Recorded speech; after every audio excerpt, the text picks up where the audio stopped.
I mean, is Cooper Rush worth 2.5 points? I would hope Quinn Ewers put up a decent stat line against Arizona State. If he didn't, we have a real problem. You can say the same thing about Creighton. Okay, they had the one good game against Kansas at home. When Toast talks about the kicking market, it's like some earth is flat shit. Andy, true or false, this is going to be a dog walking. Dog walking. This is my dog walking of the day. I think it's going to be very ugly. Dog walking. I think this is going to be ugly. Hey, get the sauce. What's up, everybody? Happy Thursday night or Friday morning. Hope you all enjoyed your holiday. For those of you who celebrate, we're here. I'm a little unorganized. There's a couple games that I actually didn't have a chance to even really look into. So whoa, Duck's huge on the screen here. So the format that I'm rolling with is we're going to go through all the Friday games, but there's a few that I don't know about these guys that I just really don't have many thoughts on. So we might zip through a couple, but there is pretty much a full slate of college football on tomorrow, so we'll touch on them. And then at the end, there's a couple Saturday games that Duck wanted to talk about. So we'll go through the Friday games and then a few Saturday games at the end. First of all, how are you guys doing? I haven't seen Duck in 2 weeks. Scoop hasn't been on the show in forever. I talk to Scoop like every day, though. Yeah, I'm good, man. Happy Thanksgiving. Yeah. Or happy Black Friday, I guess, whatever you're doing. Do you wish people happy Black Fridays? It's like I don't know. Don't die, I guess. I don't Duck, how was the holiday? How have the last 2 weeks been for you? Because last week I missed the Thursday show. Yeah, Thanksgiving was good. Spent a lot of time with the family. Ate too much food. Sweated out some Navy football. I was on college Memphis. hoops. It was, oh man, shoot. Yeah, but no, it was the last 2 weeks have been really good for me, and the whole month has been kind of a banner month. So I'm excited to run it back one last time in college football for a full slate, and then we move on to conference championship weekend.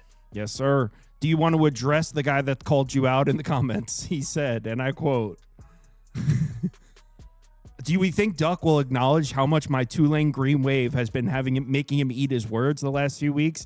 Thought Temple was going to win outright, Duck. Roll wave." So there's a Tulane fan that has taken offense. That's apparently you've been shitting on Tulane. Is that true? I still don't think they're the best Group of 5 team, and they're not going to get tested this week, but the AAC championship game will certainly be an indicator when they play North Texas. I'll be interested for that one. I don't hate Tulane. I just don't think they're very good. If they play North Texas, don't sleep on Casey Keeler. It might ruin the dreams there. But we'll get to that one. First up, we got Ohio at Buffalo, and I actually personally have a bet on this one. I'm surprised the 7's still there. I'm on Buffalo +7. I really thought this would close at 6, and I mean, there's still time. I suppose it still can.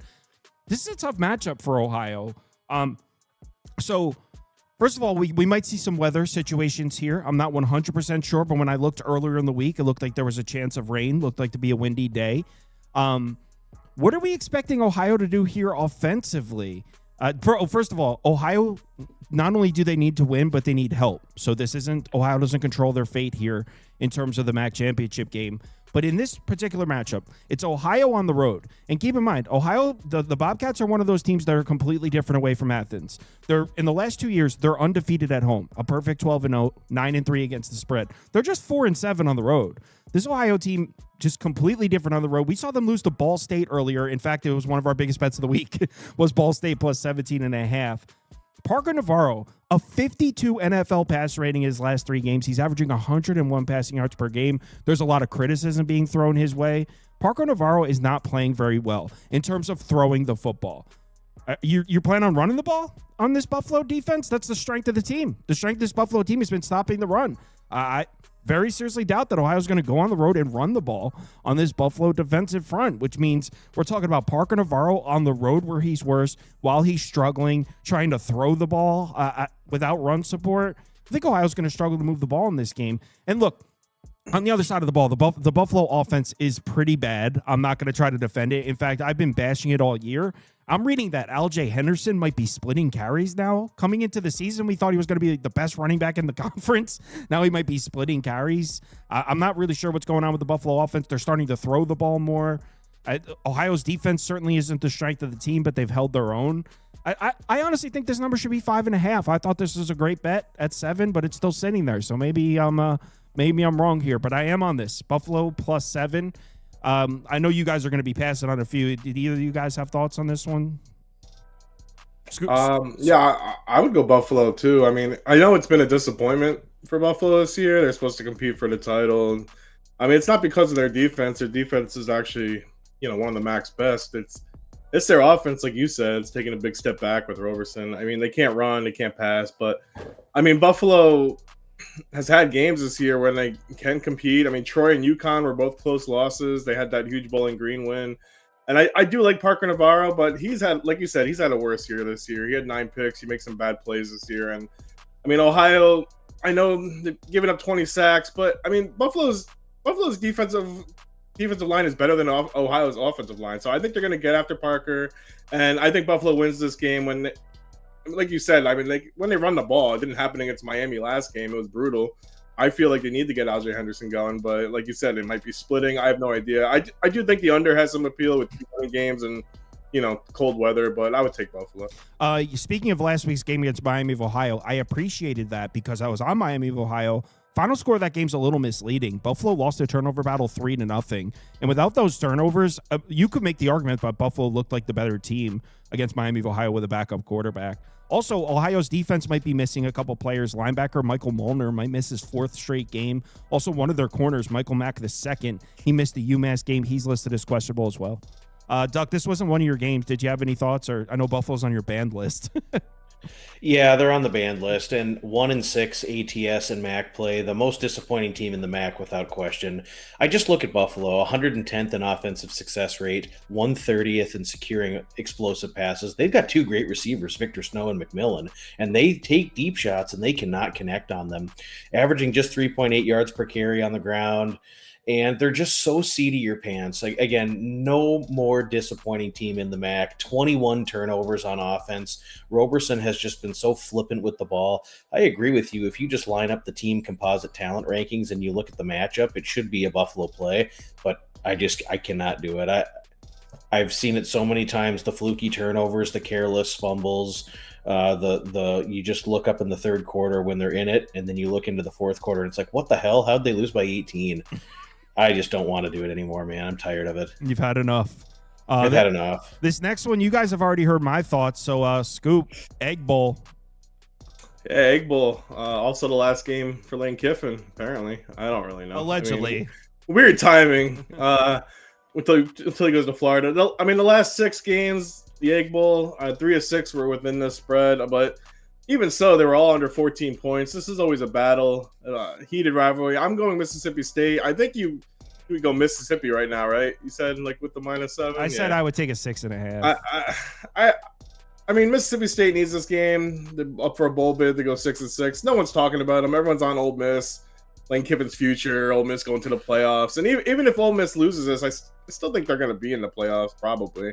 But I mean, Davis Wade in Starksville. I mean, I don't think Blake Shapen's going to play. I have no idea. I mean, I think whoever's quarterbacking for them, I think they're going to have a decent game like Stockton pretty much when Georgia played Ole Miss. The run game's going to be there. Ole Miss has a weak front 7 all year. And, I mean, Ole Miss hasn't been covering games anyway. They're 2-4 against the spread the last 6. I don't think I would lay 7. I know it's been a rough stretch for Mississippi State. But throughout the year, they went to overtime against Texas, Tennessee, but yeah, I mean, I'm taking Ole Miss. Also, Ole Miss might, make the playoffs, and Kiffin may not even be the coach, which is insane. But yeah, I'm taking Mississippi State at home. Duck, what are your thoughts on the Egg Bowl? Just a quintessential spirit of rivalry week. When these 2 teams get together, you throw out the record books. Both of these teams compete very hard. The games are usually close. 8 straight unders in this series. You think of these 2 offenses as high-flying, weaker defenses. You think it'd be a shootout, but 8 straight unders in the Egg Bowl. Many unknowns here with Lane Kiffin going to LSU, now squaring off against Mississippi State. That has been much more formidable this season. The Bulldogs are not the pushover that they once were. But in this game, everything changes. The way that the play calling is articulated in and the way that these games are called by the offensive coordinators changes. The pace generally slows. They're less aggressive on offense. Mississippi State the last several weeks has been about 67% rush heavy. I think they'll have success against Ole Miss's front in at least trying to run the football. I think Ole Miss will run the ball a ton here. I just think that you'll see a string of successful running plays, but there won't be a lot of explosivity here. So there'll be slow burning grinder possessions. Both these red zone defenses have been solid. I think it's an underplay. I actually bet this game under 62.5. I disagree. Well, I don't necessarily disagree with the under. I would go Ole Miss. I'm not worried about Starkville, and what he said is true in this matchup. You throw out everything you know about these teams. We saw Jackson Dart get held to, I think, 20 points against this defense when they were terrible. So I get it. You can't look at the numbers and get caught up in everything, but I'm having trouble ignoring that on paper Ole Miss should score 50 in this game. I'm having trouble ignoring that. The fact that we're going to see Trinidad Chambliss with plenty of run support. This is a guy that, by everything we have here, should not be intimidated by some cowbells. This guy went into Norman and beat Oklahoma. This guy went into Athens, almost beat Georgia, played Georgia down to the wire, was lighting it up, played a great game against Georgia in Athens. So I pardon me if I'm not scared of some cowbells here. Based on what we've seen from Ole Miss, they should score a lot of points in this game. I said I would consider Ole Miss at a 6.5, but I want to bet the game. But what they're saying is right, though. Like, we've seen games where, I think it was 2 years ago, was the game in Starkville where Ole Miss and Jackson Dart was a powerhouse. Mississippi State was terrible, and it was like a close. So I get it.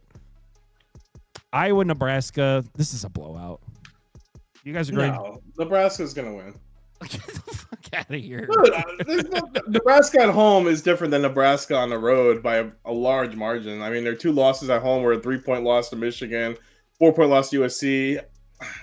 I mean, it's another rivalry. Every Black Friday, I know Iowa won 9 of the last 10, but I mean, the last 6 were all 7 points or less. And I know Iowa's a better team. I mean, obviously, if Raiola was playing, this would have been closer to a field goal type of spread. But I mean, Iowa looked terrible at home against Michigan State. They were lucky to win that one. I know their defense keeps them in pretty much every game, but Gronowski hasn't been it all year. He's a middle of the road quarterback, but I know what you're saying. So is Latif for Nebraska, but he's not even in the middle of the road, dude. He's been all right. He can scramble a bit. He protects the ball. He hasn't thrown a pick yet. So, and really, Iowa's defense isn't prime Iowa's defense. They can be scored on with competent game plan. I think Nebraska should hang most of the game here.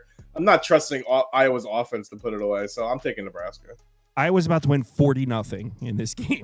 40 Iowa? Come on. No, I'm on Iowa. I'm on Iowa at 4.5. But yeah, I think Iowa destroys Nebraska. I don't think Nebraska can get off the field. Nebraska's had a glaring weakness all year. Can't stop the run. All Iowa does is run the ball. And by the way, I know these rivalries, in this rivalry, some of these games have been close. Iowa owns Lincoln. They've won 5 in a row here. They're 4-1 against the spread. They're not intimidated by Lincoln. Latif played a good game in his first start against UCLA, one of the worst defenses in the conference. In his second start, he played Penn State, and he looked a little more what we'd expect from a backup quarterback. 4.6 yards per play, 30% success rate. Nebraska's offense looked terrible in that Penn State game. Gronowski numbers, basically. Iowa's got one of the most efficient rushing attacks in college football, and I'm not going to let one shaky game against Michigan State in a flat spot take me off the fact that I think Iowa's going to hand the ball off, get 5 yards per carry, and stay on the field as long as they want. And once Nebraska gets down 7-0, 10-0, what the hell are they going to do? Yeah, not to mention we've seen Iowa run it up a couple times on these bad Big Ten teams. Blowout. Duck, you with me? I think Iowa will win, and I think they'll be able to run the ball. The Nebraska won't be able to do much about it. This is actually a fun game. I've attended this game numerous times over the years in Lincoln when these two have squared off the day after Thanksgiving. It's a fun game. It's a spirited environment there in Lincoln. Little weather, we're going to get 14 to 18 mile an hour per wind sustained with 24 mile per hour gusts, and we could get some precipitation, which might be snow. So it could be some weather elements here. I don't think Nebraska can do much offensively with the backup quarterback against this Iowa defense. I think it's a slow burning grinder. I took under. I think it's an under game. I think Iowa will win this game, 24-10, 27-10. But I don't think it'll surpass the current posted total of 38.5. I bet it at a different number, but even at 38.5, this is going to be one with minimal explosive plays. Both these defenses are going to play hard, but Iowa, like you said, we should probably see 75-80% rushes from Iowa. I'll be surprised if they throw 12 passes and complete 7 of them. Just not a lot of explosiveness here. I'd go under. You know what scares me about an under there is I took the under in the Iowa-Minnesota game. and it was like 28-0 in the first quarter. Block punt, fumble, and Minnesota's offense was so bad that Iowa was getting gifted free touchdowns, and I think we could see that. Yeah, I definitely see a 14-10 type of game. You're right. 14-10 would be a solid result. Kent State, Northern Illinois. I don't know how you lay 5 with Northern Illinois. This is a game. Yeah, I don't have many thoughts on this one. If you guys, we can skip it. If you guys, I was considering Kent State. Bet that. Oh, did you take it away then? I took Kent State. I mean, I know they're both bad offenses. They're both bad defenses. But at least Kent State tries to throw the ball with the Shields. The Shields actually has 16 touchdowns, 2 picks on the year. I mean, Kent State, I mean, they're so much better than last year. I remember we were doing the show last year. They were 0-12. They're 4-7. It could be 6-5 headed into this one. Northern Illinois is basically only a running team. What did Davidson have last week? 7 passes last week against Western Michigan. I mean, yeah, it's just a brutal team to watch. Siobhan Wright is fun in the backfield, but it's just really not fun to watch Northern Illinois play football. I like Kent State here. Northern Illinois doesn't have an amazing defense either, and they're not winning because of their defense. They're not winning in general. So, I mean, Ohio put up 48, Toledo 42. Even Western Michigan, who has a garbage offense, put up 35. So, yeah, I'm taking Kent State because they have a semblance of an offense to stay in things. So, and I don't know why Northern Illinois can lay 5 to really anyone. So, yeah, I'm taking Kent State. I'm putting Kent State up for me, but I won't spend time talking about it. I didn't take it or anything. Duck, do you have any thoughts on this one?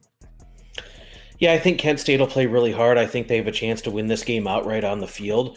The play for me, which I actually have in pocket, is Northern Illinois team total under 25.5. They've only surpassed this total once this year, and that was against UMass, who has clearly waved the white flag on the season. Well, season's over for them now, but they completely mailed it in defensively. A really, really crappy defense. I think Kent State will play hard. I'm not a believer that this Northern Illinois offense is any good. I can't see them surpassing 26.5, 25.5. So, yeah. I agree with that. I agree with that, too. And I was talking about this heading into Kent State's last game. I forget who they played. Was it damn it? Akron. Yeah. No. It was the game after Akron because they beat Akron in overtime. It was the game after Akron. Western Michigan. Going to the Western Michigan game, I was talking about how Kent State's been playing tough defense against the run, too. Didn't show up in that one. Was it Western Michigan? Now that I'm second guessing. Central Michigan. It was Central Michigan, yes. Okay. Utah, Kansas. Now, if you're wondering why this line feels low, there's a good chance that there's a couple major injuries here for Utah. So if you're wondering why Utah was laying like 18 points to Kansas State and now only laying 10.5 or 11 on the road in Kansas, it's because arguably their best offensive lineman might not play. Spencer Fano, I think that's how you say it, Fano. He left the Kansas State game injured. He's questionable. He was a freshman All-American and an Outland Trophy finalist. That's best lineman in the country. He's one of the best players on the team. He might not play in this game. That's not confirmed, but he did leave the Kansas State game injured. Also, their leading receiver is Ryan Davis. He also left the Kansas State game injured. So a couple key injuries here on the Utah side. Doug, do you think we just saw Kyle Whittingham's final home game at Rice-Eccles? That's very possible. I don't know if he's going to retire or not, but I think it's certainly plausible that he might just end up being done. Yeah, I agree. Well, he was going to retire last season, right? And he just came back. Yeah, and then apparently because Beck and Dampier came, he was like, I'll give it because he felt like, I don't know. That's speculation. Well, the defensive coordinator is supposed to be the new head coach next year, so. Makes sense. I will say this about the game, though. When you look at Utah's situation, this is really their final chance to make a closing argument to the playoff committee about what should happen to them in college football selection. It's just like their final closing argument. I look at Kansas the last several weeks. Their defense has looked absolutely atrocious. The whole team has lost 4 out of 5 games, and the defense has just been gashed time and time again. KU is not stopping this ground attack. Kansas allowing almost 5 yards per carry on the ground this year, 59th in defensive success rate, 114th in red zone defense. I mean, Texas Tech ran for 373 on these guys, averaged 9 yards per carry. Utah has ran for 3,000 yards this season, 6.2 yards per carry as a team, 37 rushing touchdowns. I actually like the rotation between our guy Damp and Bird Ficklin at quarterback. It's actually worked out pretty well. Utah's red zone offense is elite. These guys have scored 40 points or more in 6 of their last 7. Team total over 35.5. Don't be scared of that hook. They're going to be in the 40s again. Yeah, I like that. And I was considering Utah at first, but it kept me off. There's one more injury I forgot. John Henry Davis, who's one of the best defensive players in the country for Utah. He's got 11.5 sacks, second most in the country. I believe he also leads the Big 12 in TFLs. In the game he just got injured in, the Kansas State game, he played 15 snaps, had 2 sacks and 3.5 tackles for losses, 15 sacks. So he's out for the season. So Utah also lost arguably their best defensive player as well. So that's why the line dropped. There's key injuries here for Utah, but I agree that it would only be Utah here for me as well. They're like, if I wanted to sit here and make a case for Kansas, I could. They're playing for bowl eligibility. It's senior day here. Utah's injured. Like, I feel like I could make the Utah's also been vulnerable to the run. They've been run on a little bit in the last few games. I feel like I could make a case here for Kansas, but the way this Utah team plays, they just kick your leg out and lean on you. And I just can't see Kansas keeping up. It's that rushing attack is so dominant, and it's just constantly leaning on you. And You need to do what Texas Tech did. You need to be tougher than Utah up front to have a chance of staying in the game, and Kansas just isn't. So even though, like, do I think Jalen Daniels can make some plays? Do I think Kansas can rip off a couple big plays on the ground? I do. But the truth is, this Utah team is too dominant, and like Duck said, I mean, they'd like to win this game 70-0. Make the committee's decision a little bit tougher.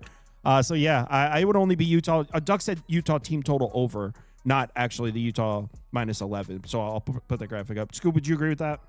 Yeah, Kansas does need to win this for a bowl, but I mean, Jalen Daniels, I feel like went from a first-round quarterback to basically just being undrafted the past 2 years, which really sucks. I mean, Utah does need some help with BYU or Texas Tech losing to get into the Big 12 championship. I don't see that happening.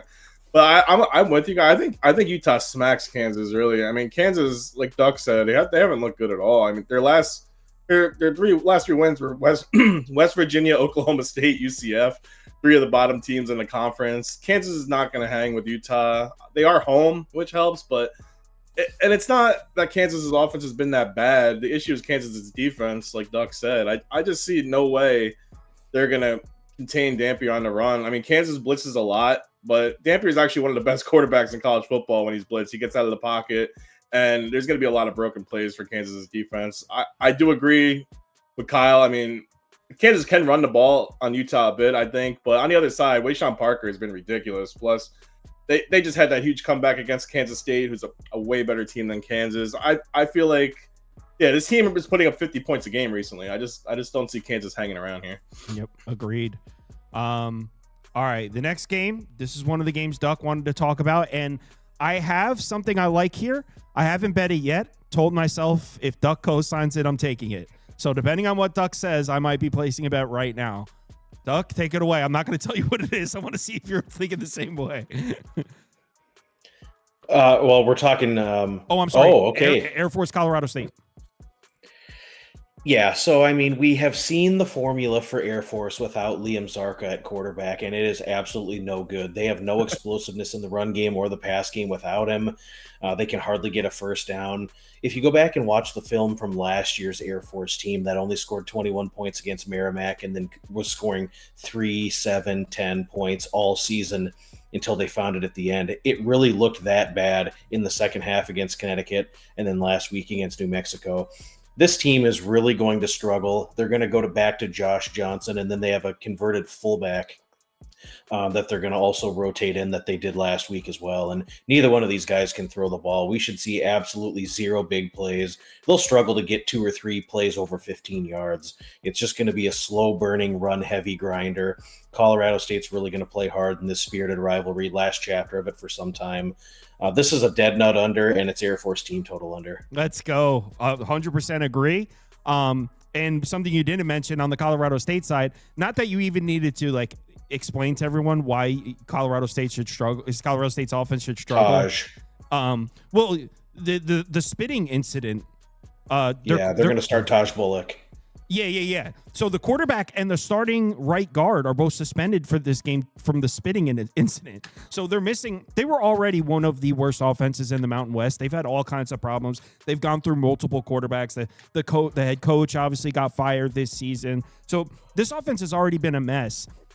The quarterback that they've been playing is Darius Curry the last couple of games. Him and the right guard suspended for this game. So they're missing a quarterback. They're missing an offensive lineman. This is already an offensive line that's missing 2 starters from earlier in the season. They can't afford to lose another offensive lineman. So even though Air Force defense is terrible, I think they could play a solid defensive game here because Colorado State's offense is just as terrible. And look, the Colorado State's defense is injured as well. They're Colorado State is such a year to forget for Colorado State. But they actually have played significantly better on the defensive side in their home games. They struggled against UNLV, but if you look at their other home games, it wasn't that bad. They actually played pretty decent defense in Fort Collins. So yeah, Air Force with the backup quarterback, where all those explosive Zarko plays aren't going to be there. Under all the way, doing it. Let's go. Scoop. Yeah, this is a garbage game. Yeah, I mean, I actually agree with you guys. I mean, Colorado State, I mean, they lost their coach. Fowler Nicolosi just left in the middle of the year. I mean, Air Force, like you said, Air Force has been a shit show, really. I mean, they should have been competing this year. What's funny is if you look at their splits, the first 6 games, they were giving up 45 points a game, putting massive amounts of points in losses. And the last 5 games, their defenses stepped up and haven't given them more than 26 points a game. And now they stopped scoring, like Duck said. So they haven't scored more than 26 points either in the last 5 games. So it's such a weird split between the first 6 and the last 5. They're a completely different team. So I don't know what we get with Air Force. I mean, there's no way I can get there with Colorado State either. I just can't do that. I mean, really, Colorado State is one of the worst teams in the country, except that one fluke game against, who was that? Fresno State.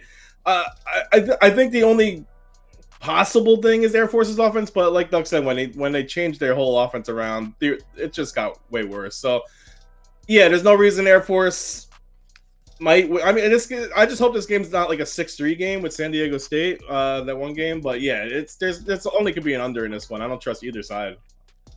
I just took it, so I'm in under. All right, that's exactly what I was considering. Let's move on to the next game, Georgia Tech. I really don't know what to do here. Because after I was willing to cut Georgia Tech's defense some slack heading into last week, I laid the -2.5 against Pitt. I was like, guys, I know the defense looks bad, but they're back home. This team always plays well at home, and not that I think the defense is necessarily good, but I just trust this team at home to get it done. They haven't lost here in 2 years, and I was really big on ignoring the 2 terrible defensive data points for Georgia Tech against NC State and Boston College. I was like, let's sweep those under the rug. They're back home now. Well, they got lit up by Pitt. So now we're talking about 3 games in a row where Georgia Tech's defense is like Stanford level, like maybe even worse. Like their defense looks terrible. So now coming into a game against the Georgia offense, based on what we've seen in the last 3 games, my first reaction is, how do I count on this team to make a stop? This one's in Atlanta, right, Duck? Yeah, in the Georgia Dome. Do either of you guys have thoughts on this one? I don't have anything. I mean, I'm down to talk about it, but I don't have anything down on this game. I mean, I didn't take anything. I guess I'd lean Georgia Tech. I know they had a brutal game last week. They went down 28-0 quick. I mean, penalties were bad. Turnovers were bad. Haynes King had a bad day. I get Stockton has really picked it up lately since the Florida game. Mississippi State, Texas, and I guess Charlotte. I mean, they put them away pretty easily. But I'm still going to look the first 8 games where they struggled to put away teams. They did. Sure, it was, but it wasn't pretty. Georgia Tech has the offense to score on Georgia if they can. I mean, I do know Georgia Tech's defense, like Kyle has said, has been in an awful, rough shape, but I do believe Haynes King can scramble and get going against Georgia's defense. He's one of the best running quarterbacks, even though he's been, hurt or shaken up. I know the line movement pretty much favors Georgia too, and both teams are pretty much going in opposite directions. But yeah, I mean, look at the last game last year with Georgia Tech. That game was close too. Shouldn't have been. This is a better Georgia Tech team than last year. So I think they're going to compete throughout, especially because they need to get back into playoff discussion possibly, and maybe an outside chance to get into the ACC championship game. So I think this will be close throughout till the 4th. Yeah, I was – maybe if this goes to 14.5, I'd bet Georgia Tech, but I don't really want to touch this game. Yeah, I'll go Georgia Tech also, but I'm in agreement. I don't really know. There's a 14.5 available. That's probably what I would do. Any thoughts here, Duck, or do you want to move on? Just a real fun rivalry game, clean old-fashioned hate. These two programs don't like each other. I think it's all about how Georgia Tech gets off the mat. They're not going to the ACC title game or the playoff, but this is a huge game for them. I mean, it's a big-spirited rivalry game. I think they'll play hard, and Brent Key will coach them up hard.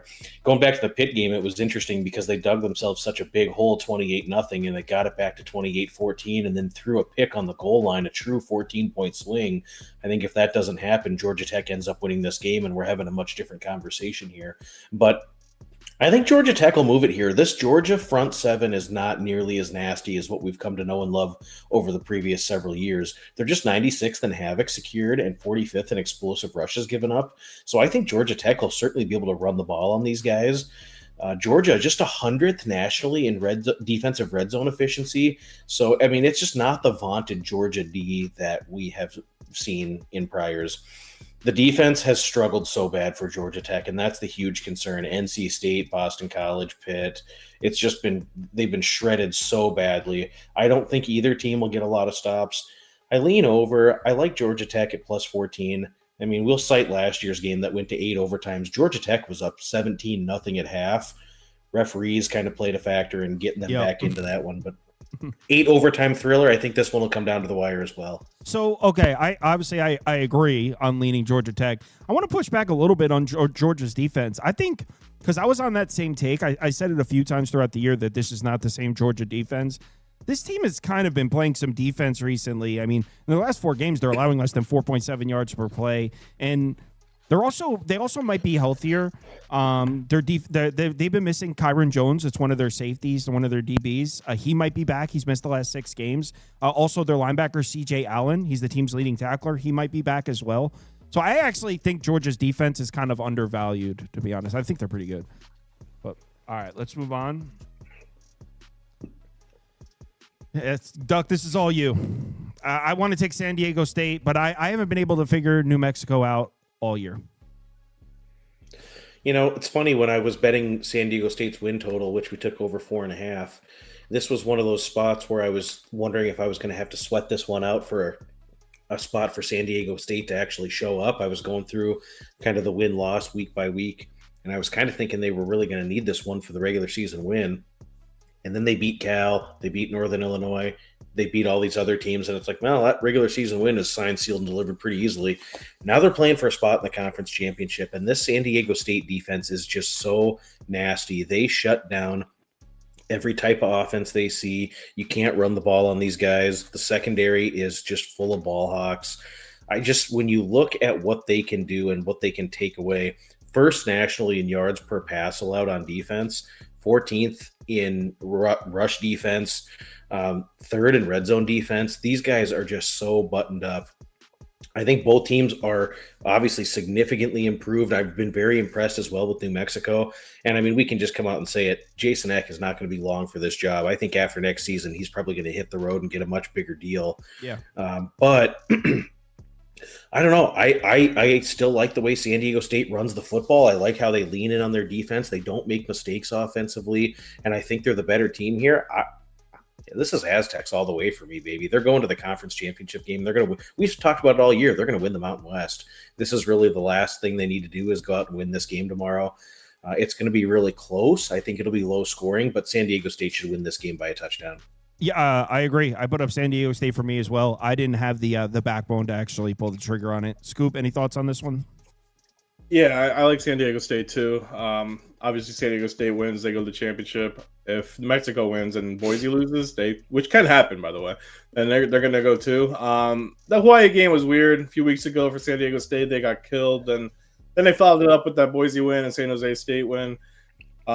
San Jose State, by the way, huge disappointment this year. But yeah, San Diego State, I mean, number 7 defense in the country. They're pretty insane. Their secondary is one of the best. I'm going to ride them here, even as a road team. I know they had bad, road losses against Washington State, that Hawaii game, obviously. But and like Duck said, I mean, New Mexico has had a great season. They weren't supposed to be this good. Jason Eck, first year, came in from Idaho, did awesome. Like you said, New Mexico is going to continue their run game. don't really see that happening. I mean, it really is a great O-line in New Mexico against a great D-line in San Diego State. This isn't going to be a shootout or anything, like you said. San Diego State wins on their defense. They also do take some shots down the field with pretty much mixed results because it's hit or miss for them. But I'm going to go with a dominant defense, try to hand New Mexico their first home loss. Go Aztecs. Go Aztecs, he says. Let's move on to the next game, and this is another duck request here, but it is a Friday game as well. So you got a Tulane Green Wave fan upset that you went with Temple last week. I went with Temple also. Is 19.5 too many? There's actually a 20.5 open now. It could be 30.5. Doesn't matter. Duck? Yeah, I mean, you look at North Texas's offense the last several weeks, 56, 53, 31 against Navy. Probably could have put up a few more points, but Navy really possessed the ball well in the second half there. 54 on Charlotte, 55 on UTSA. I mean, they scored 50 points 7 times this season. And this is the culmination of this exceptional season for North Texas. You've got this high-flying offense. You're making a push to get to the conference championship game. You still need to prove to the committee that you're the top-rated G5 team.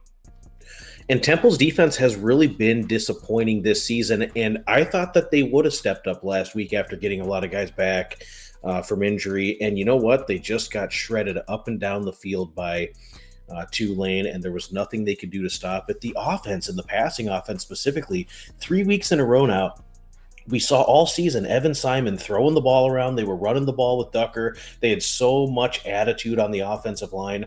Well, 14, 13, and 13 points the last 3 weeks. It's all gone by the wayside for Temple. They're fading fast. They're not going to win this game. You'll see their spirits probably drop a little bit when they realize they blew their chances the previous 3 weeks to go to a bowl game. I just don't see North Texas stopping. They score quickly. They had 3 or 4 touchdowns last week in excess of 50-yard plays. Mestamaker is absolutely electric, throwing the ball around a ton. I don't think that Temple and their secondary, which gives up 113th nationally in giving up explosive pass plays and 127th in the red zone. This team is not going to stop North Texas. Should put up 42 points at a bare minimum. I like them to cover the number here. So as far as what you said about the Temple team losing some motivation, Keeler actually talked about it in an interview. He said that they were really, I don't know the exact words he used, but really low energy in practice. They feel like losing that game to Tulane was their last chance to become bowl eligible, which means the Temple players themselves don't even believe they can win this game. Scoop, it sounds like you agree. Yeah, I mean, I think they're going to blow them out. I mean, we were saying San Diego State is a top 10 defense. North Texas, obviously top 10 offense easily. They do have an outside chance of making a college football playoff. I mean, they're ranked 21 in the AP, but not in the conference, the rankings for the playoffs. But I mean, they're probably going to meet Tulane in the conference championship next week, beat them, and it'll either be them or James Madison in the playoffs. So obviously, Eric Morris leaves already. He took his job at Oklahoma State. So this is going to be a beatdown. I mean, Temple's on a 3-game losing streak. I know they would need to win it for a bowl, but there's no way. Not only can Mestamaker put up 450 here, Temple has a terrible run defense too, something Caleb Hawkins and Ashton Gray even picked up recently. I mean, I think they can take advantage of that pretty easily.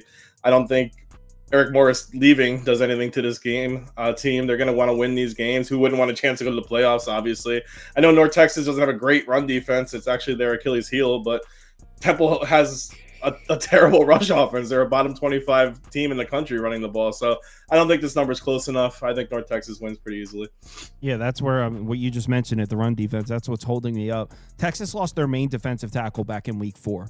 Since then, they've played 8 football games since losing their defensive tackle. They're allowing over 5.6 yards per carry and over 251 rushing yards per game in that span.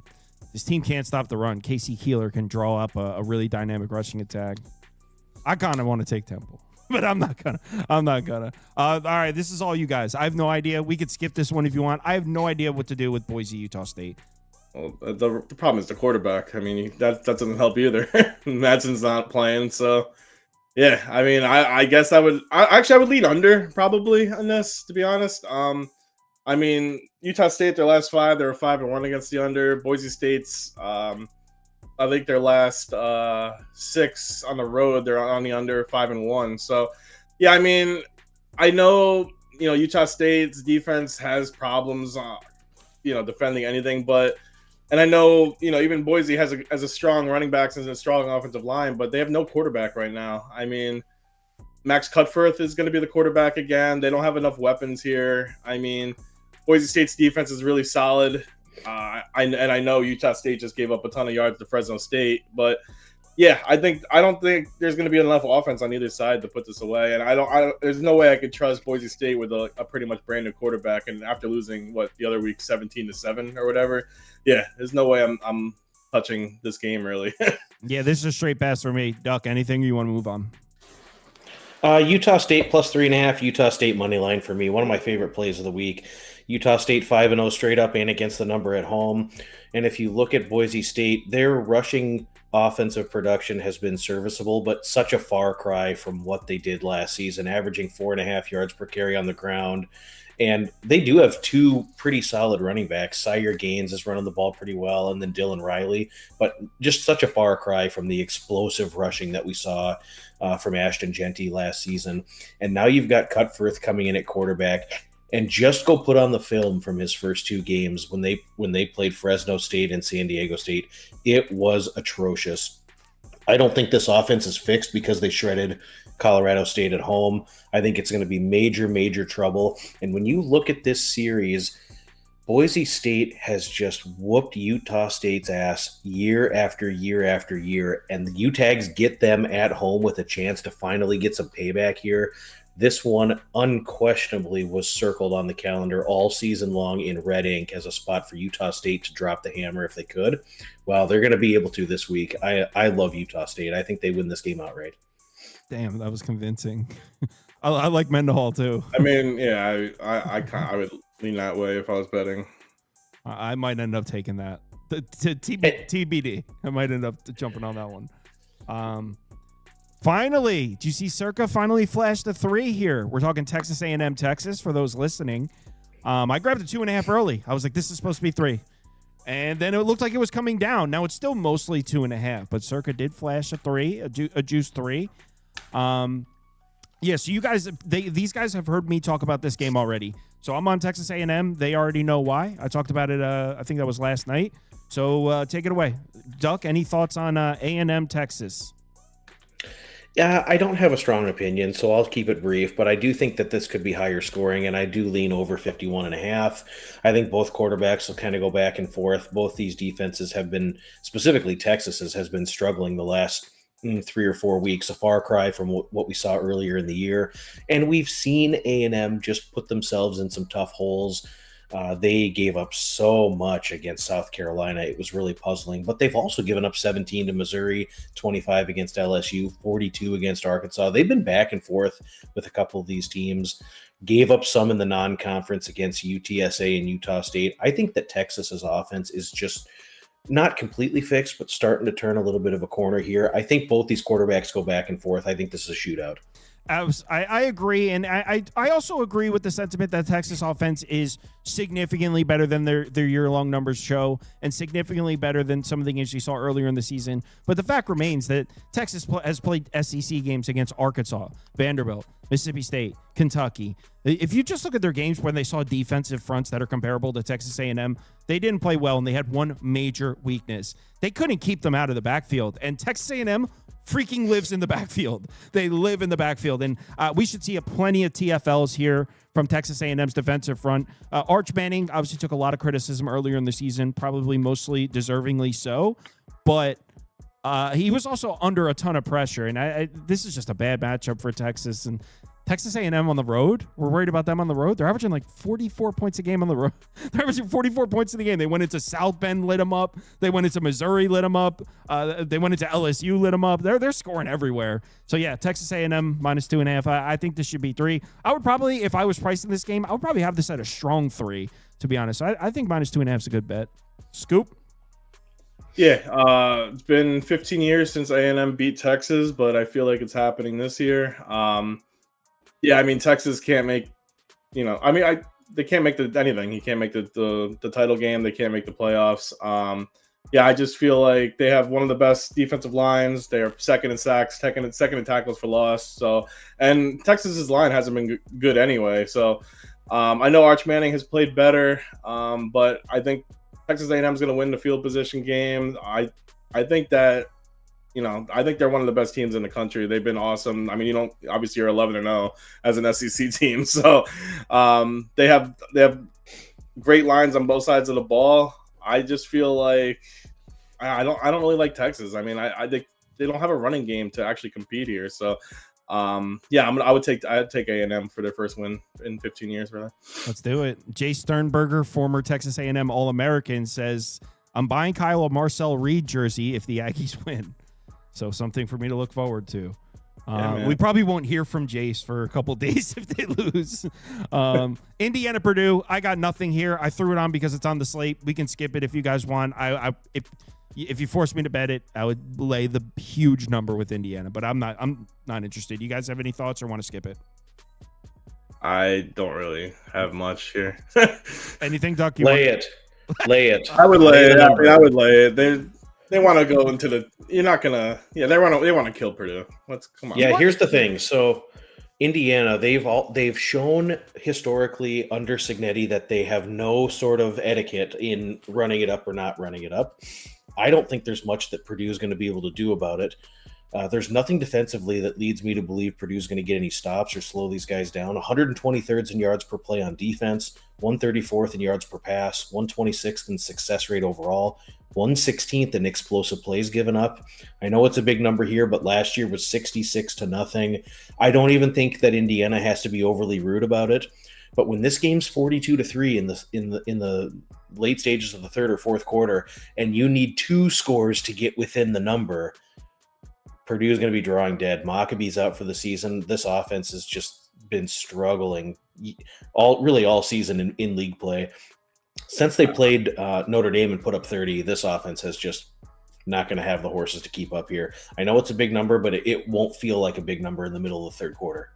I know if you're on the Purdue side, you could say like they've covered against USC, covered against Ohio State at home. They're good at home. They're not good at home, but they're covering numbers, so that's a reason to pick Purdue. But like you said, I mean, Indiana is such a different animal. I feel like they're just gonna run it up and try to, get the number 2 to go into the championship game.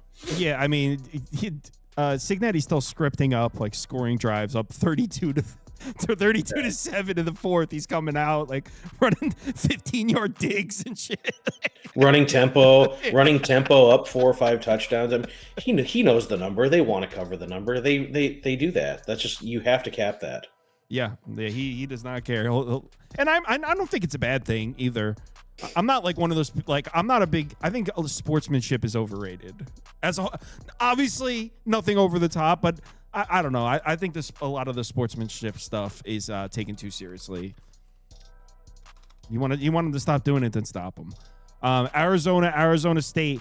I don't remember if I actually bet it, but I talked about this game. I like the matchup for the Sun Devils. If I didn't bet it, I was thinking about it. In fact, I think what happened was I didn't get the 2.5, and I was waiting to see if I can get a 2.5 again because I didn't think it was going to move very far. I like the matchup for the Sun Devils. I already talked about this game. Either of you guys want to take the mic here? Go, I think this is one where the participation report is important. You got to go look at the injury list for Arizona State, which is long, and you got to assess who's going to be playing and who's not playing. I'm not real interested in backing Jeff Sims, and I'm not real interested in backing the Arizona State offense without some of their explosive playmakers. If some of those guys do play, then it could be a different story, but right now there's too much up in the air from the participation report for me to want to make a play. I'd lean Arizona if all the major dudes sit out for Arizona State. Well, Arizona's missing some guys too, though. There's some questions on the offensive line. The right tackle, Tristan Bounds, missed the Baylor game. He's questionable. The right guard also left the Baylor game injured. So there's a scenario where Arizona's missing the entire right side of their offensive line. Also, one of their main tacklers, linebacker Max Harris, left the Baylor game injured. So that participation report, I think there's question marks on both sides there.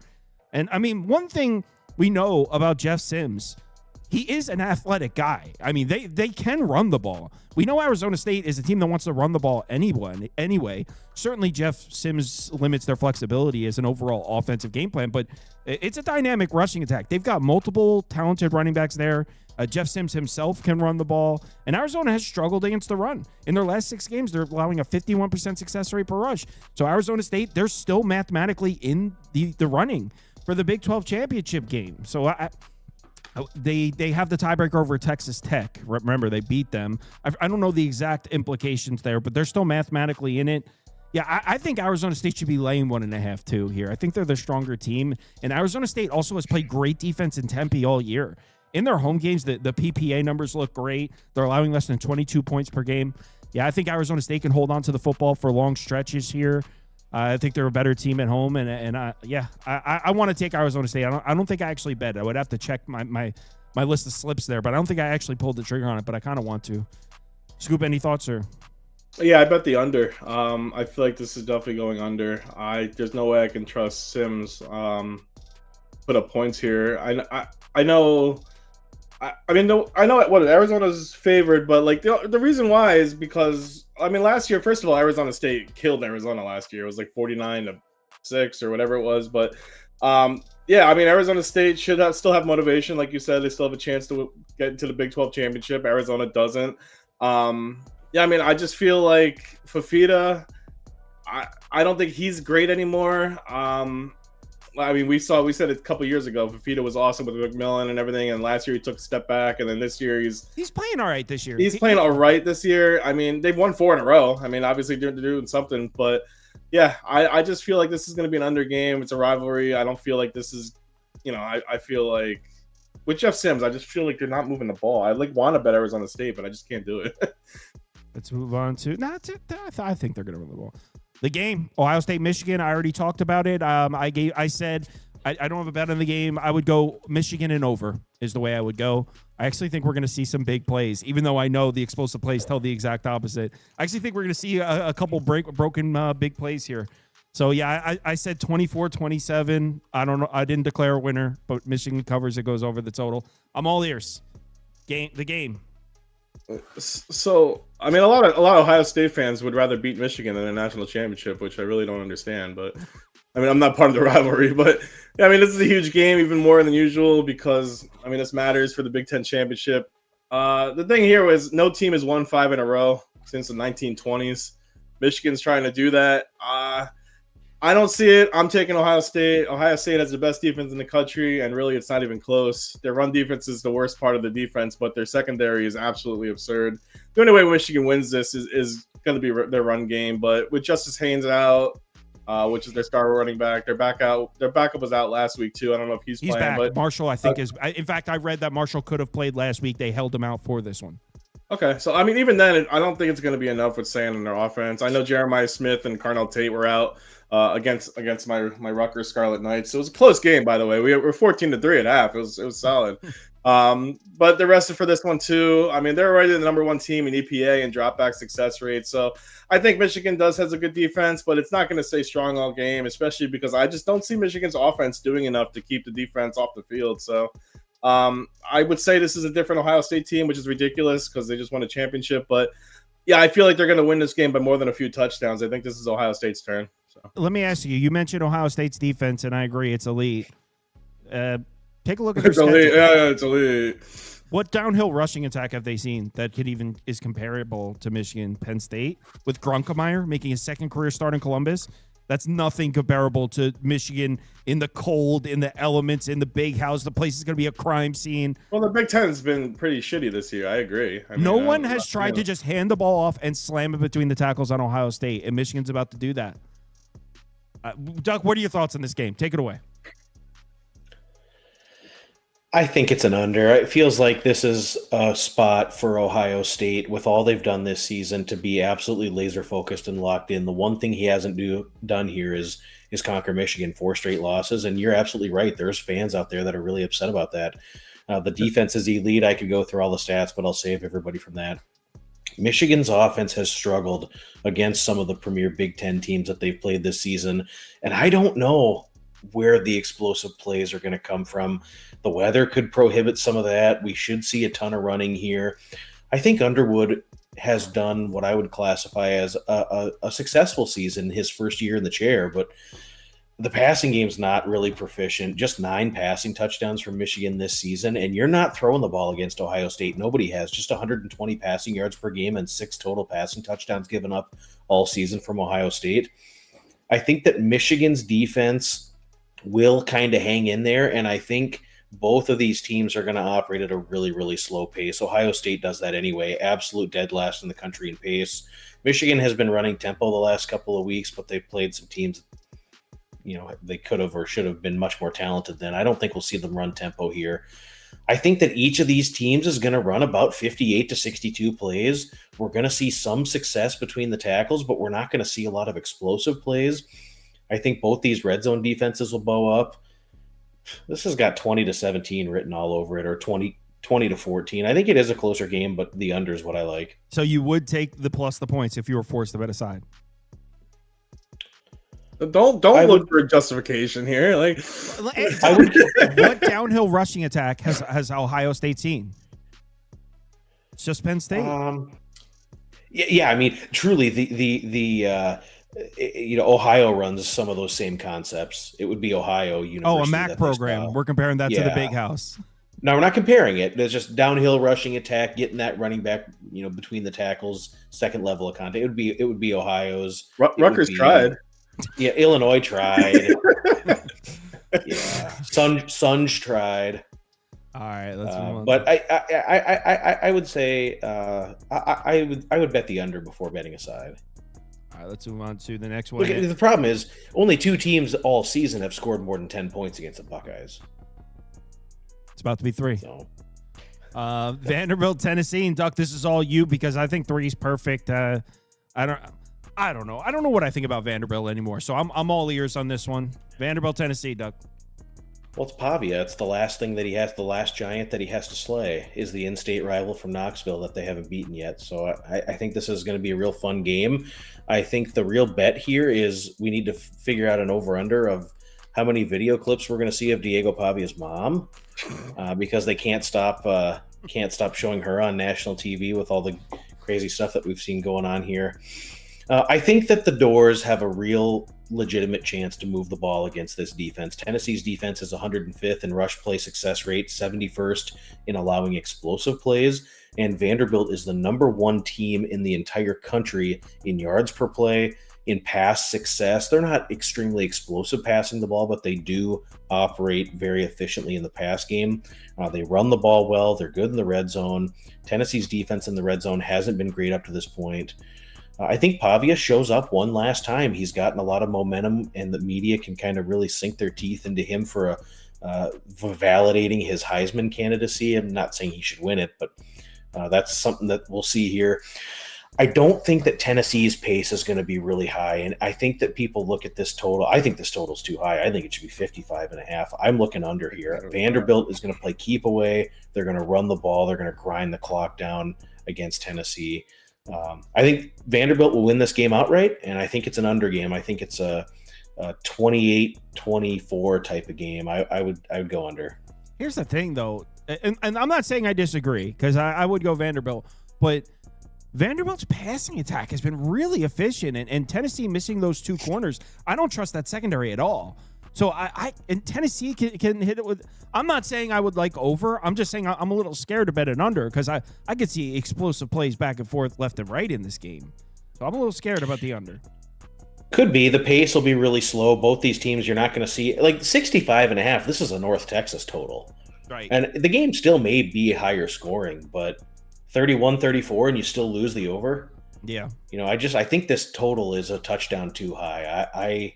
I think it's hard to account for the pace, and Tennessee played a really low-scoring, grinding game last week. Well, second half was low-scoring anyway, but I don't know. I don't know how much of the explosiveness we'll see here. We certainly could. The metrics show that both these defenses can give it up, but I think this total should have been 55.5. So I just think it's a numbers play. Scoop, any thoughts on this one? I think Tennessee wins here. I do love Pavia, love the way he plays. love his mom. Has that Money Manziel personality, but I actually agree with Duck with the under. I mean, Tennessee has the pace; they're number 3 in the country, but I mean, and plus that offense at home, I think that Joey Aguilar can definitely fling it against Vandy secondary, but you can see the books how this game will go. It's going to be a shootout, they think, but I lean Tennessee in the under. If you don't remember last year, Tennessee shut down Pavia. I feel like that could happen again. It was a 36-23 game at Vandy. Now they're at Neyland Stadium. They did lose 2 at home this year already, but those were to Georgia, Oklahoma. I think Tennessee actually does have a good defense. I know their corners are out, like Kyle said, and I know their offense usually runs the show, but they have a decent PPA if they actually hold up for 4 quarters. The problem is the fourth usually for Tennessee. They just can't. They can't get up the field. And are coming off a huge win after finally beating Florida in Gainesville. It's been a while for that. And they can also knock Vandy out of the college football playoffs. It's a huge rivalry game. I know the Vols won't make the playoffs even with a win, but it could definitely certainly knock Vandy out. So the team will go as far as Pavia goes, but I agree with Duck. I think this becomes more defense than offense here. So maybe I'll add that. It's 65.5 right now. That's so high. Yeah, there's no way I would bet an over. I definitely could see a shootout. I don't think it's like so. 2 games left, and this is another one where Duck, it's all you. I have some opinions on the last one here, the Wyoming Hawaii, but this one is Troy Southern Miss, and Southern Miss, man. So Braylon Braxton's back, but is he all right? Like, is he good to go, or should we be worried about Braylon Braxton's health here, Doug? I don't think so. I think, we saw Southern Mississippi a couple of weeks back when Braxton got hurt, and you saw the product on the field against Texas State, and you knew instantly that it was going to go south. In fact, I was able to get some live Texas State. I laid 5.5. I laid 13.5 with Texas State in game because you just saw that Southern Miss, with Landry Liddy in there, could not matriculate the ball down the field, could not get first downs. He could hardly complete a pass. And after those results a couple of weeks back came through, even last week against South Alabama, they weren't going to clinch the conference. I think Southern Miss has been playing possum for 2 weeks here. I think what we'll see is we will see a group that is very fundamentally sound on defense against Troy. I don't think Troy's going to move the football very well here. They have some huge issues, and since Goose has come back, they lit it up a little bit against Georgia State, but everybody's been doing that. Troy 125th in offensive yards per play, 130th in yards per rush, 126th in havoc allowed. They are really going to struggle to protect the quarterback here. I think the Southern Miss defense is coming after these guys. Southern Miss is winning this game. They're going to go to the conference championship game against JMU. It's what they've been working for all season. I like Southern Miss here. So I agree on Southern Miss. What I wrote down in my notes is Southern Miss or the under. So I think I like the under slightly more. I completely agree with Troy not being able to move the ball. Man, that Old Dominion game was terrible. And we're talking about a considerable sample size here where Troy has shown us they can't run the ball. In their last 6 games, they're averaging 2.01 yards per carry. 2 yards per carry. In their last 6 games, not 1 or 2 games, 6 games, they're averaging 2 yards per carry. This team cannot run the ball. Like Duck said, Goose Crowder came back from injury, looked absolutely terrible in the. Well, actually, did he come back from injury or did Kilcrease get hurt? Because I think he came back and Kilcrease was still the starter. I don't even know, but whatever. Goose. Yeah, I do know. Oh, go ahead. Yeah, so he was cleared to play against Arkansas State, and they chose to stay with Kilcrease, and Kilcrease played like he was going to lose the job. Kilcrease played like he was looking over his shoulder. He was tight. He wasn't making the throws. And then they obviously went back to Goose against Old Dominion, and it all went to hell. And so then they started rotating him back in. But it's going to be really choppy and jerky. I don't think Goose is very good anyway, but I don't know. They cannot, absolutely will not be able to run the ball, and I don't think they're going to have a lot of success protecting the quarterback here. I agree with that completely. So Kilcrease is healthy. Goose Crowder just might be the starter. I wasn't sure if Kilcrease had gotten hurt again. That's where I wasn't sure. But anyway, I agree completely that Troy should struggle. I'm not on the other side of the ball. I'm not so sold on Southern Miss offense. Troy's defense is tough. Coming into the season, I said Troy had one of the strongest defensive front sevens in the Sun Belt, and it's looking like I was kind of right on that. I mean, it hasn't been perfect, but it's been a strong defensive season for Troy. The Southern Miss offense, I don't know. I'm not so sold on Braxton, and so I would go under. But I agree. If it was a side, I would lay it with Southern Miss. I'll say 31-13 final score. Yeah, Troy's given up 47 sacks. Quite Brutal. Quite a A lot. lot of sacks. Any thoughts, Scoop? Yeah, Kyle knows I'm on Southern Miss. When we did that college football preview thing, I said the season team will win the Sun Belt. Still can beat Troy here, and then the championship game against James Madison, who can also play spoiler to them. I mean, I know 7 is a lot of points, and the last 2 games are rough You for can them. get 6.5, by the way. You can get 6.5. Okay. Texas State was a gross game. South Alabama, I don't know if you guys actually watched that game. South Alabama they were up what was it? 35-7, ended up 42-35. I believe in Braylon Braxton, believe in Marshall. That's what this team is. And good for Troy though. They're kind of like New Mexico, weren't supposed to be in this position, but that's like you guys said, that's because Crowder went down early in the season and Kilcrease had to take over. But if you don't remember, Gerard Parker said we have no quarterback right before then. So that's great with Kilcrease. But yeah, Crowder came back. He looks okay. I mean, went 1-1 his first 2 starts from injury. Still doesn't look great. Like you said, I don't know who said it, but yeah, I mean, I don't think he's great anyway. I mean, Troy also, like Kyle said, has absolutely no running game, something Southern Miss struggles with. So it's gonna be a grind for them. I just love Braxton way more than Crowder. He's been here before. He's been in big games at Marshall last year. He can win this game by double digits. So I'm on Southern Miss laying the point. Yeah, so we kind of agree. I still think that the under is. I don't be surprised if Troy's defense is giving them problems, man. That's a good defense there. Last game on the board. So I'm trying to figure out why this number isn't double digits. Hawaii's only laying 7.5 to Wyoming, and here's what I came up with. So that was my mission because I looked at this game and I was like, this should be 13. Hawaii should be laying a huge number to Wyoming. So here's what I came up with. So Hawaii just lost one of their main linebackers, Otis, for the season. He's one of their leading tacklers. Also, one of their main corners might be out as well. So 2 starters on the defense. One is definitely out. One might be out for Hawaii. That's all I came up with. I can't think of any other reason why this isn't 13.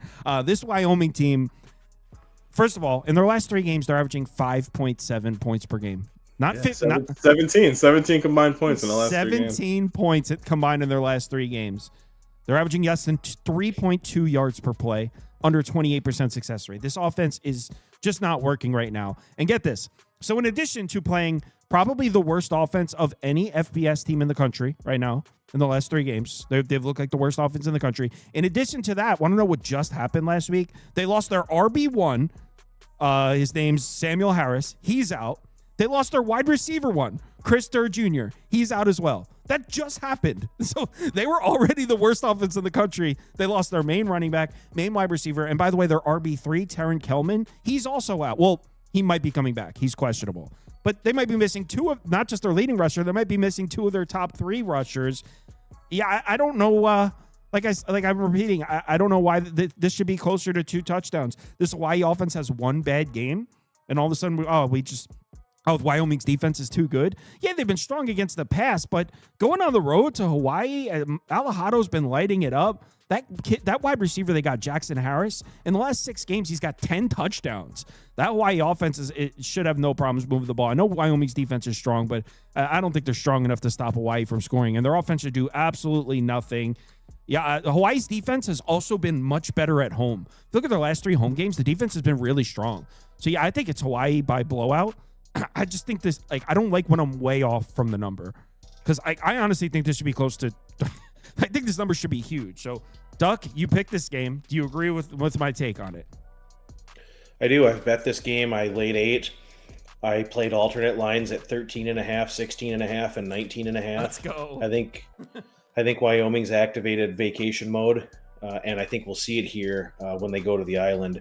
When you look at Wyoming defensively and you look at the teams that they've played in recent, none of the teams that they have played have a proficient passing attack. The only team that they have played really all season, even in the non-con, that has any resemblance of a passing attack was San Jose State.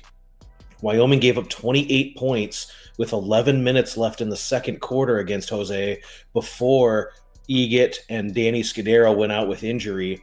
Otherwise, San Jose State was on pace to score 56 or 63 points in this game. I think the perception of Hawaii is just because they got blown out on national TV against UNLV last Friday night, but this is a much different team and a much different defense at home. The injuries are stunning. Durr and the two running backs are just so critical for Wyoming, and without them, this team is really, really going to struggle. Hawaii, it's the last home game. It's senior day. It's going to be a lot of pomp and circumstance for them. This is a much, much different team on the island. I think this is an absolute blowout. Lay it, play the alt lines. Wyoming team total under 17.5.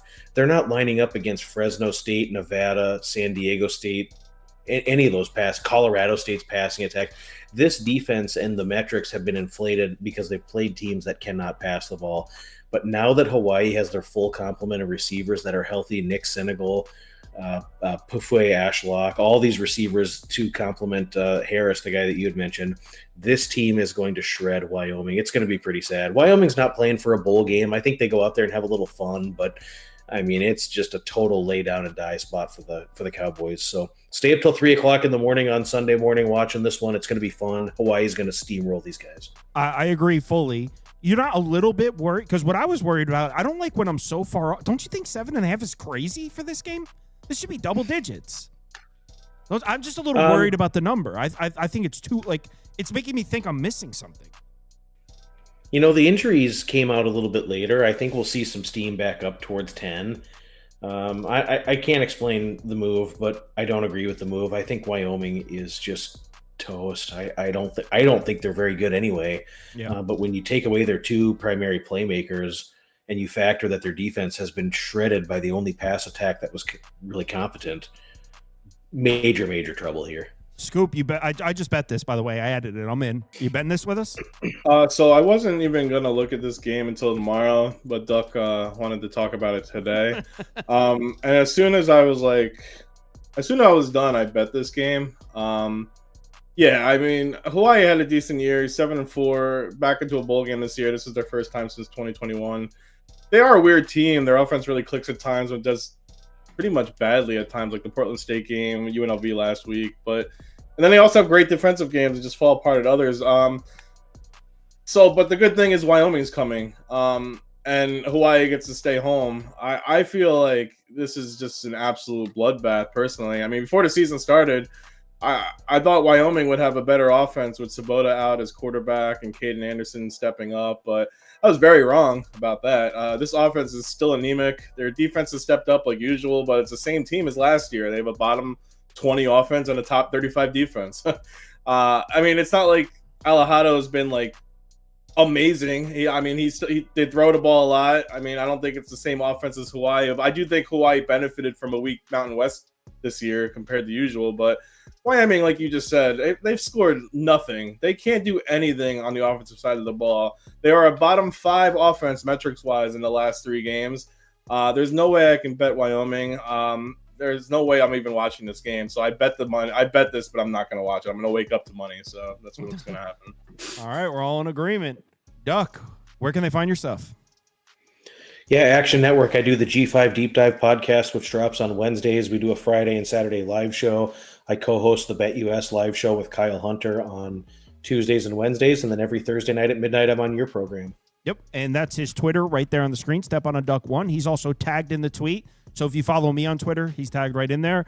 And same with Scoop. Yeah, and I work with this jerk off, so I don't really have anywhere to go. Yeah, Scoop's not on social media, but on social media much. But if you're in our Discord, you see him talking in there all the time. But everyone, have a great night. Thanks for hanging out with us this late. Hope you all enjoyed your holiday.